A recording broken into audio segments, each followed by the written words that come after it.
meeting. As many of you have already reported, personal information from potentially 3.5 million Oregon DMV customers was compromised as part of an international software hack. We wanted to provide some more information today on the steps that we've taken to secure our system and what DMV customers can do to monitor and protect their personal information. I'm joined today by Chief Information Officer Thomas Amato, DMV Administrator Amy Joyce, and Chief Administrative Officer Carolyn Sullivan. ODOT communications staffers, including DMV Public Information Officer Michelle Godfrey, are also on the call. We'll put those names in the chat so that you have their correct spellings. After our opening remarks, we'll have some time for questions. Please raise your hand and I or one of my colleagues will call on you. You can also put questions in the chat. Please identify yourself and your outlet when asking a question. I'd like to start with a few remarks from DMV PIO Michelle Godfrey. Hi, everyone. Thank you, Catherine. I'm going to be posting some links to relevant information in the chat as we proceed. If you can't see the chat, just email me afterwards for the links, and I'll put my email address in the chat. It's michelle.d.godfrey@odot.oregon.gov. Let me summarize why we're here. On Thursday, June 1, ODOT was alerted by the Cybersecurity and Infrastructure Security Agency that a popular file transfer tool we use called MoveIt, quote, could lead to potential unauthorized access into users' systems, end quote. We immediately shut down our system and secured it. However, in the ensuing analysis, on June 12th, Monday, we learned that multiple files transferred via MoveIt were compromised. Those files included personal information for upwards of 3.5 million customers of Oregon's DMV. We are recommending that anyone with a DMV issued driver's license or ID card take steps to monitor and protect their information online. We have resources for doing that can be found on our landing page URL that I will post in the chat. ODOT has been in contact with the federal government about best practices for how to react to the data breach. We are following their guidance, and we've been working on the issue ever since we found out about it. But note that there is a delicate balance to maintain between notifying the public about the breach while not putting out a signal to potential bad actors who may take advantage of the situation and make it worse. We don't want to jeopardize security any further or have any more people or organizations be affected. So we must be careful about what details we provide about the breach. Just know that if we can't provide information about the breach to you due to security reasons, we will let you know. Know that this is a fluid situation and we still have a lot more analysis to do on it. We're continuing to evaluate the extent of the breach to understand what data was compromised, and this is our top priority. We want to help the public become aware of the resources they can use to protect themselves. Folks can use our data breach landing page on the DMV website and get links. They can get a free credit report and check their information with the 3 credit agencies. If you lose the landing page link, don't worry, just Google Oregon DMV, go to the DMV's homepage. We have a virtual assistant on the homepage that will answer questions about the data breach and lead you to that landing page.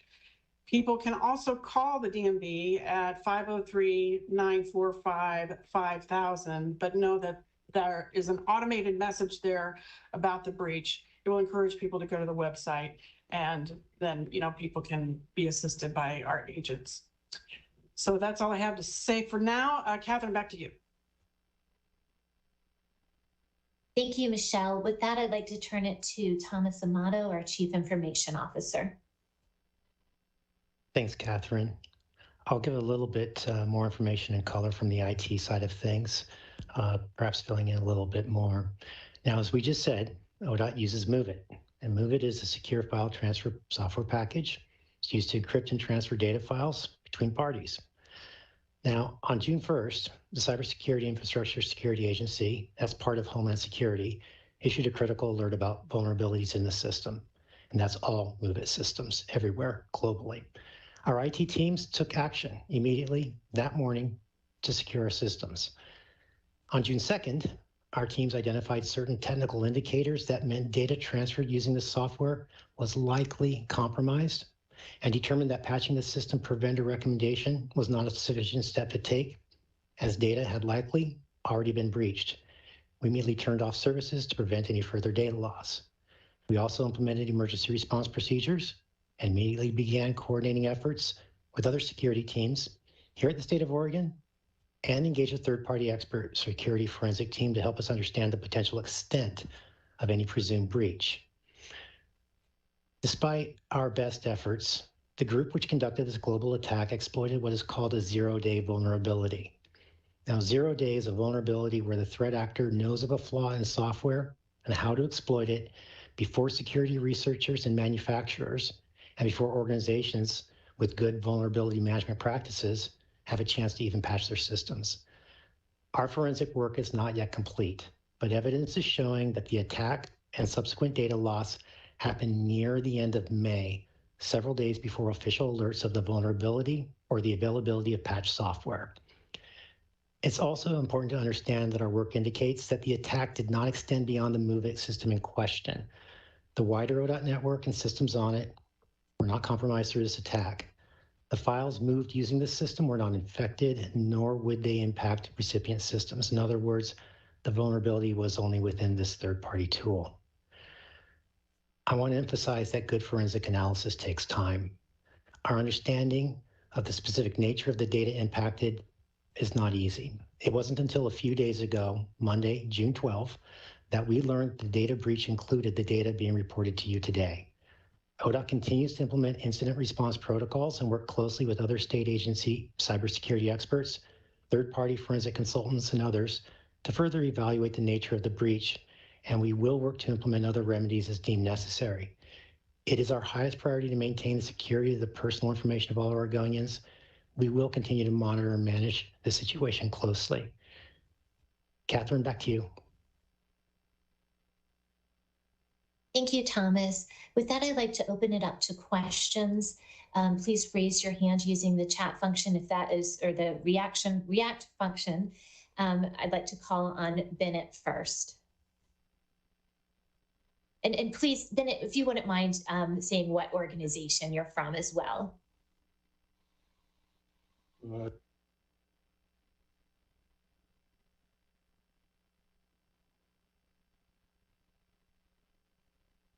I can't seem to.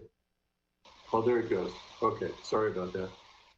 Yeah, my name's Bennett Hall. I'm the editor of the Blue Mountain Eagle newspaper in Joan Day. My question has to do with exactly what kinds of personal information may have been stolen in this breach, and how can this information potentially be used against Oregonians? I'd like Amy to start with that question about the personal information. I'm echoing a little bit, but if Amy can talk about that and then kick that over to Thomas, I think that's a kind of a two-parter for our staff. Sure. So good afternoon, everyone. And Bennett, I think for security purposes, we're not going to discuss exactly what data points were potentially included in that file. What we're saying is if you have a Oregon driver's license ID permit, driver's permit, you can assume that data associated with that credential has been compromised. Catherine? Thomas, did you have anything to add to that, or should I move to the next question? I don't have anything to add at this time. Okay. I also have a question from Jamie Seymour. Excuse me, I've got a bit of a follow-up if I could. Just to clarify, the information that is stolen, is that limited to what is printed on the driver's license itself, or could it potentially include additional information such as social security numbers or that sort of thing that may have been supplied during an application process?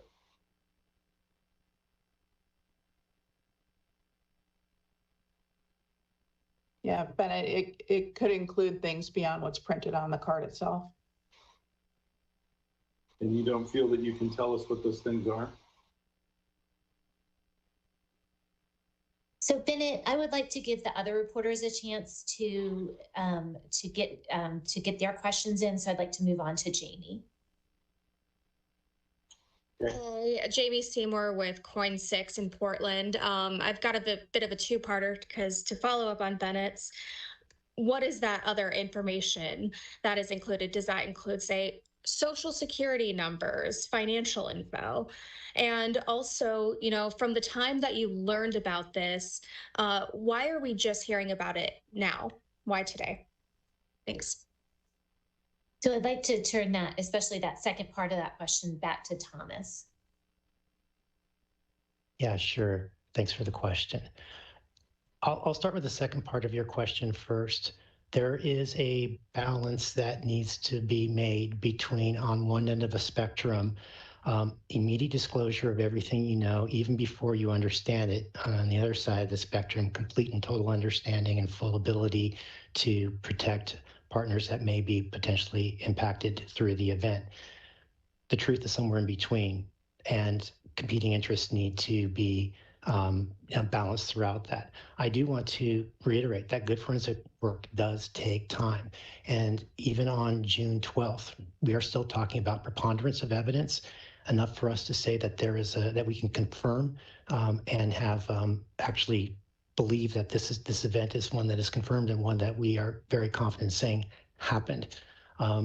Between that time and today, we have been trying to put in place things to prepare Oregonians for this announcement and to do that the right way, so that we didn't give too much evidence to the actual threat actors who could use our verification of their attack as leverage, and also to be able to prepare the kinds of resources to present to the people of Oregon. Thank you, Thomas. David, and can you say, I don't want to mispronounce your name, KLUGH. Can you say what organization you represent? I represent ABC News KOHD in Bend, Oregon, and my question is related to the talk about notification by an agency associated with Homeland Security. I'm curious about the disconnect that might have existed between the contract company that was handling these transfers and the state of Oregon, and why it took an outside organization to notify you that there were vulnerabilities, and did that right as that hack was taking place.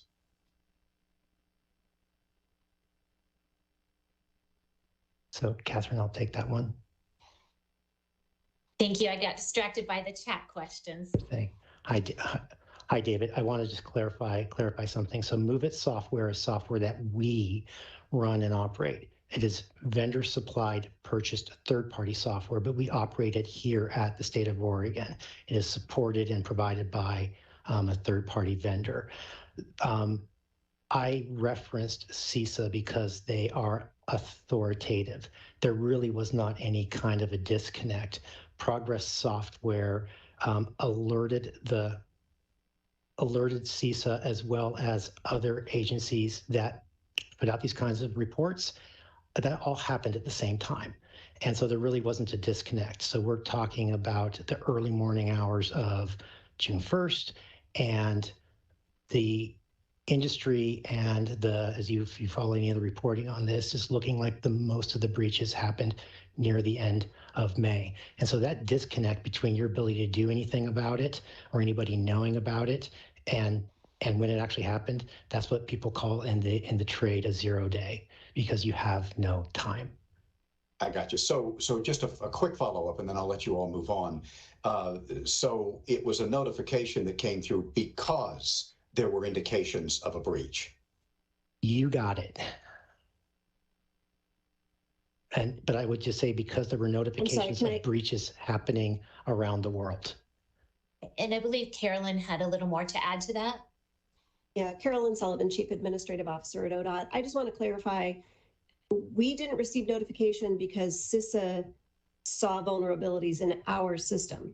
They were alerted by Progress Software, the maker of Move It, that they had vulnerabilities, and CISA, being with the Department of Homeland Security, notified the general public of these vulnerabilities with instructions and best practices on how to patch their systems to address the vulnerability. Okay, so it was the vendor that notified all users there was a vulnerability, and then that investigation began discovering the breach. Yes. That's Yes. correct. Okay, thank you. As part of our security practices, we monitor vendor notifications and CISA notifications.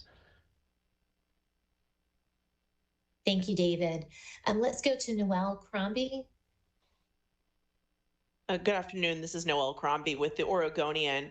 I wondered, perhaps this is a question for Mr. Amato, can you explain in more detail the lack of urgency the agency has shown in informing the public about this breach? It sounds like from what you're telling us that you were able to confirm as of Monday that driver's licenses were impacted. That's 4 days.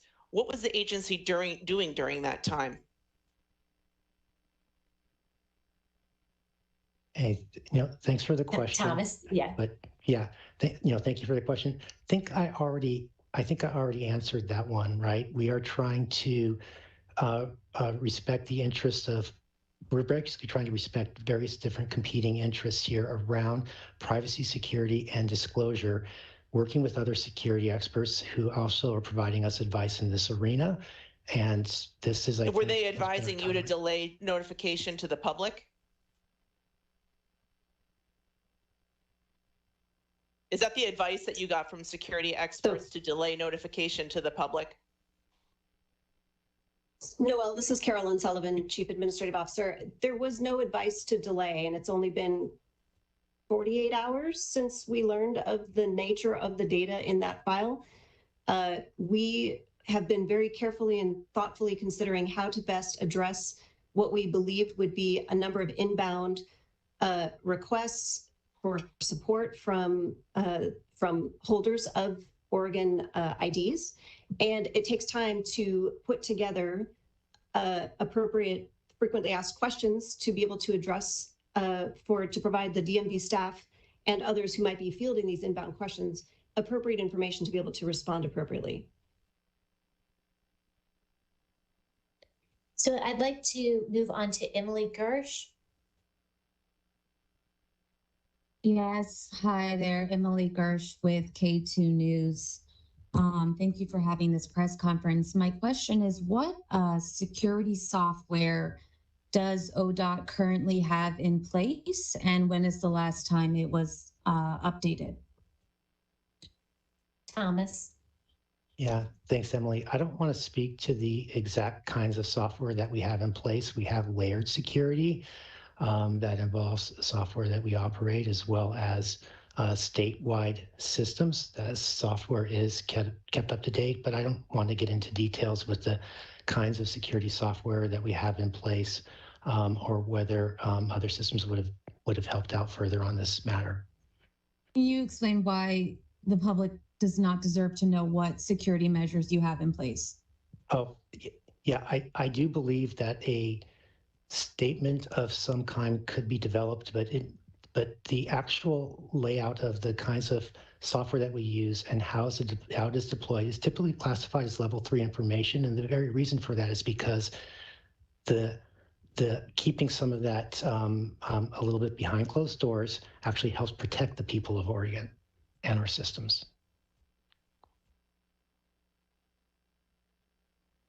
I see that, thank you, Emily. I see Anna Kaminsky has a question. Anna, what organization are you with?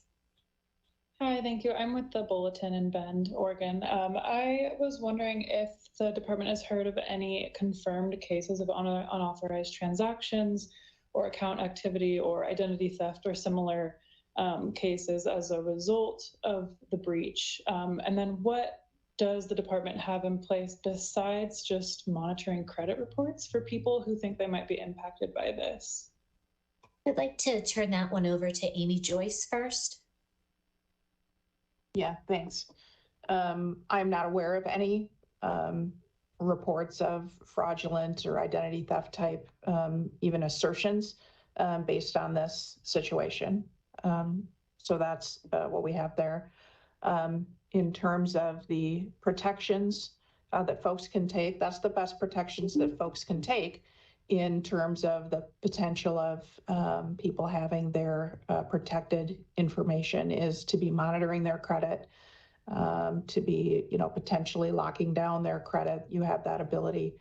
And then, so Thomas, I don't know if you have any other aspects in terms of security.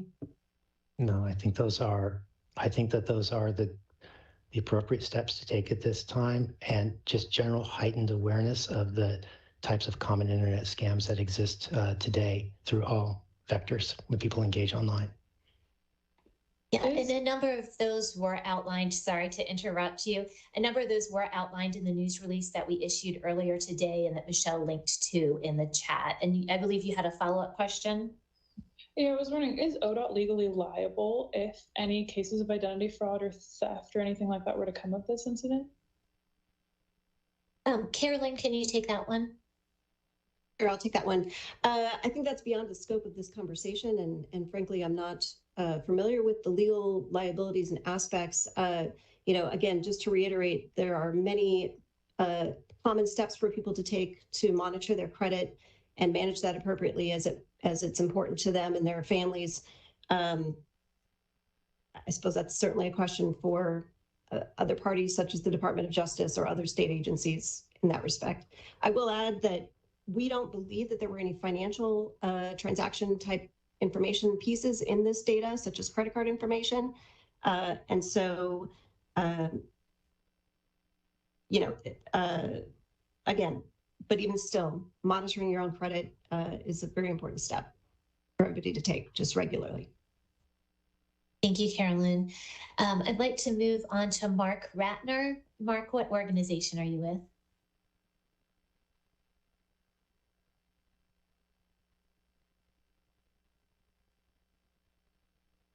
All right, maybe we can come back to Mark. Catherine Cook, what organization are you with? Hi there. Yes, Catherine Cook with KGW News in Portland. Just a quick question for you guys. Assuming DMV employees have Oregon driver's licenses, have your staff been able to access their credit reports in the last 48 hours since learning about the breach? And if so, how is that fair? I'll take that. So if you could mute, please. Thank you very much. Yeah. So. Great, thank you. Very few members of DMV staff were alerted to the situation that we have here. Again, that idea of keeping the information close to try to develop what we're going to do in response to this situation. General DMV staff were alerted after this news broke today. And so anyone who happened to check their credit, who's a DMV employee, wasn't doing it based on this situation.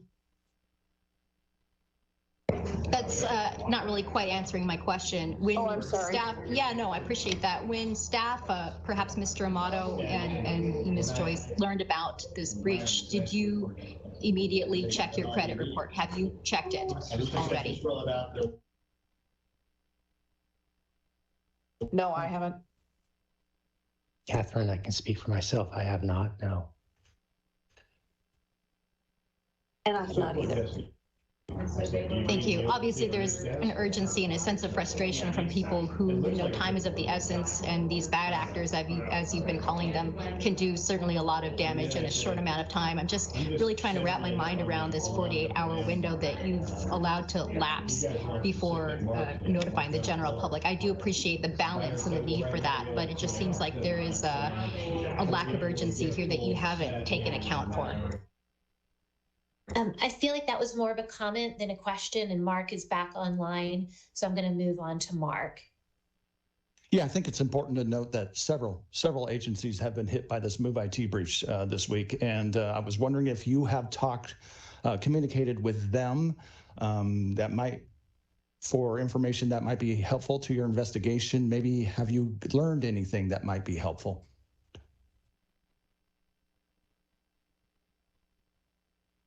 Thomas, I think that one's for you. Yeah, absolutely. I think it was Mark that asked the question.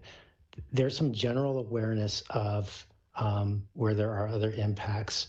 I can't speak for anything else right now in the state of Oregon. It's mainly what's available on the news. And I will tell you, though, that our forensic team that we are working with, they are being a point of consolidation of information. And that is where a lot of the consolidation of what happened, how did something happen, what are effective steps to take, how to better understand what is lost. That's where a lot of that work is ongoing.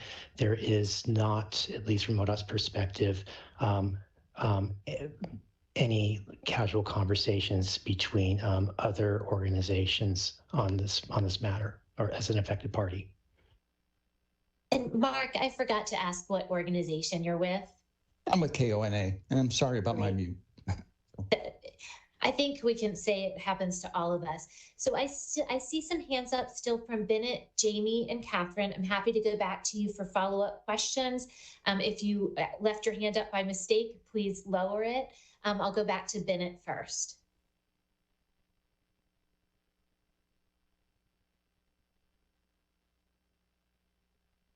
Sorry, there's a lag when I try to unmute. Yeah, thank you. This hack has, and of course there are a lot of other organizations that have been caught up in this hack beyond DMV. This hack has been described in published reports as being conducted by a ransomware gang. Has DMV received any sort of a ransom demand? And if so, is DMV negotiating to try and keep this data from being published? So I'll turn that one over to Carolyn. If Thomas is the better person, I'll let you guys do that one out. I'll take that one. So Bennett, the federal government is strongly recommends not negotiating or paying ransoms for information. And I will leave it at that. Thank you. All right, and we also had a follow-up question from Jamie. Jamie at Coin. Seems like the first part of my question earlier was skipped over. Again, just trying to get what information is at risk, because you said it's likely not financial or anything related to credit card statements, but if we're being advised to check our credit reports, that kind of thing, what beyond what's listed on the driver's license is at risk right now? Thanks. Thomas, do you want to take that one too? I don't think I want to add anything more than what Amy said before. And I'm sorry, Jamie, if that is not completely satisfactory at this time, but I believe we might have some more information forthcoming later. I don't see any more hands up at this point. Michelle Godfrey, I wanted to turn it back to you and see if you wanted to. I'm sorry, I have one more follow-up question. Sure, Emily. So there's just a lot of different pieces to this. So this press conference was organized after the Oregonian first reported about this breach, 4 days after the breach. And you will not tell people what types of information is being compromised. I think that's important for people to know.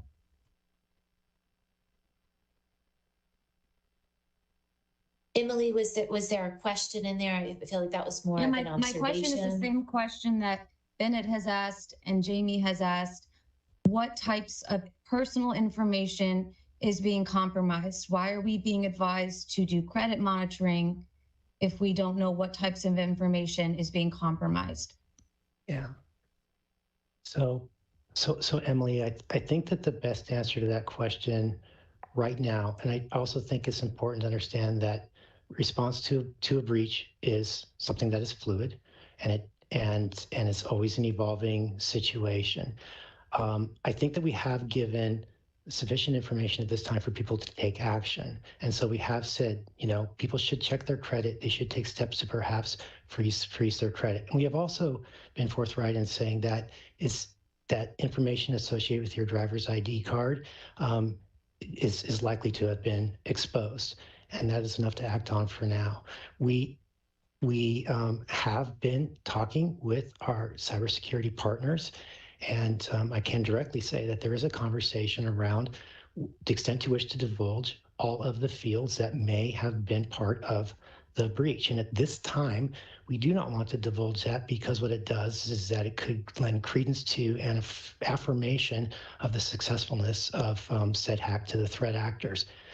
That may change as days goes on, and as I said, it's a fluid situation. But right now, that is advice that we have received and advice that we accept.